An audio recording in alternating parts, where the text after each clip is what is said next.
இந்த சஃபர் மாதத்தில் இந்த கடைசி புதன் ஒடுக்கத்து புதன் என்று சொல்கிறாங்களே, இது எப்படி? ஒழுக்கத்து புதன் அப்படிங்கிறது சஃபர் மாதத்திலே வருகின்ற கடைசி புதனுக்கு சொல்லுவாங்க. இந்த ஒடுக்கம் அப்படிங்கிறது தமிழ் மொழியில் கடைசின்னு அர்த்தம்.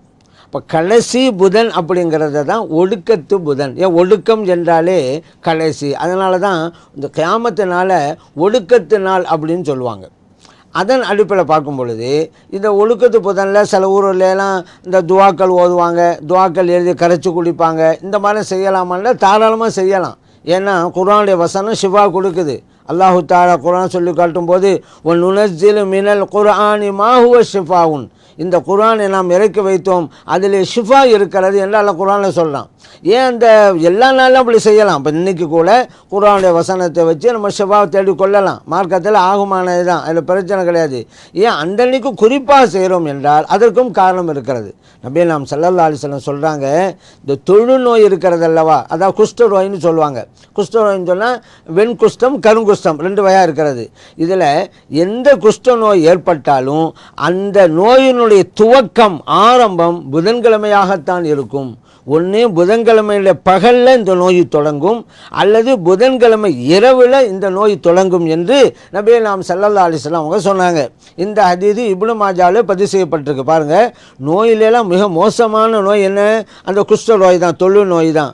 அதனுடைய ஆரம்பம் புதன்கிழமையாக தான் இருக்குன்ட்டாங்க. அதனால் இந்த புதன்கிழமை அன்னைக்கு நம்ம குர்ஆனுடைய வசனங்கள் இதுக்கள் எல்லாம் ஓதுறது, அதுகளை குடிக்கிறது, இதுவெல்லாம் ரொம்ப நல்லது. இந்த நோய்கள் நீங்காமல் நம்ம தடுத்து கொள்கிறோம். அதே போல் இன்னொரு விஷயம் நமக்கு தெரியுமில்ல, அய்யூப் அலைஹிஸ்ஸலாம் அவர்கள் நோய்வாய்ப்பட்டு மிகவும் சிரமத்துக்குள்ளானார்கள். எல்லாருக்கும் தெரிஞ்சதுதான்.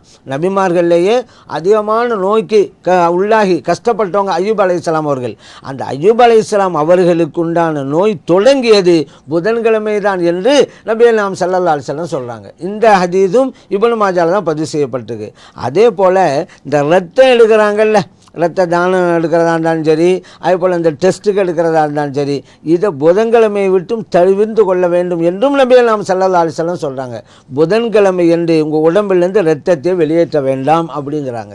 இப்போ இந்த மாதிரியெல்லாம் நபி நாம் ஸல்லல்லாஹு அலைஹி வஸல்லம் சொன்னதுனால அந்த புதன்கிழமை என்று நம்ம அதிகமாக திக்ர்கள், துஆக்கள், குர்ஆன் வசனங்கள்லாம் ஓதி நம்ம ஊதிக்கொள்வது, அது சம்பந்தம் எழுதி கரைத்து குடித்து கொள்வது அது ரொம்ப நல்லது.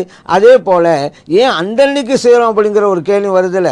எல்லா புதனும் செய்யும் பொழுது ஏன் சபர் மாத கடைசி செய்கிறோம்? அந்த அன்னைக்கு செய்வது இன்னும் ஏற்றமானதுனால தான். அதனால் இப்படி வழங்கிறேன்னு புதன்கிழமை தான் இப்போ ஓதணும் ஷிஃபா உட்காண்டு அப்படிங்கிறது இல்லை, எல்லா நாட்களும் ஓதலாம். சரி, புதன்கிழமை ஓதலாம். புதன்கிழமை என்று தான் நோயினுடைய தொடங்கம் இருக்கிறது என்று நபி நாம் ஸல்லல்லாஹு சொல்லிட்டேனால அந்த அன்னைக்கு சரி, அது எல்லா புதன்கிழமை தானே எடுக்கும். ஏன் சபர் மாதத்துடைய கடைசி புதன் அன்னைக்கு இதை குறிப்பாக செய்கிறோன்னு கேட்டால் அதுக்கும் காரணம் இருக்கிறது. நபி நாம் ஸல்லல்லாஹு அலைஹி வஸல்லம் அவர்கள் இந்த உலகத்திலும் மறைந்தாங்கல்ல, ரபியுல் அவ்வல் மாதம் பிறை 12 இந்த உலகத்திலும் பிரிஞ்சாங்க, ரூஹ் பிரியுது. அப்போது அவர்களுக்கு அந்த நோய் ஏற்பட்டது, அந்த ரூஹ் பிரிஞ்சதல்லவா, அந்த நோய் ஏற்பட்டது சஃபர் மாதத்தினுடைய கடைசி புதன் தான். கடைசி நாள் சஃபர் மாதத்தில் கடைசி நாள் அது புதன்கிழமையாகவும் இருந்தது. அப்போ தான் நோய் ஏற்பட்டது, படுக்கையில் இருந்தாங்க. அதே படுக்கையில் இருந்து தான் ரபியுல் அவ்வல் பிறை அடுத்த மாதம் 12 இந்த உலகத்தில் நீங்கினாங்க. அதனால தான் சஃபர் மாதத்துடைய கடைசி புதனுக்கு ஒரு முக்கியத்துவம் கொடுத்து இந்த திக்ர்கள் துஆக்களை எல்லாம் ஓதி நம்ம ஊதிக்கொள்கிறோம், அவைகளை எழுதி கரைத்து குடித்து கொள்கிறோம். அதனால் எல்லா புதன்களுமே செய்யலாம். குறிப்பாக செய்கிறது நம்ம கண்மணி நாம் ஸல்லல்லாஹு அலைஹி வஸல்லம் அவர்களுக்கு நோய் ஏற்பட்டது, அதாவது அவர்கள் இந்த உலகத்தை பிரிந்தார்கள் அல்லவா, அதற்குண்டால் நோய் ஏற்பட்டது சஃபர் மாதத்திலே கடைசி புதன்கிறதுனால பர்டிகுலராக அந்த அன்னைக்கு நம்ம செய்கிறோம் அப்படிங்கிறத நம்ம புரிஞ்சுக்கணும்.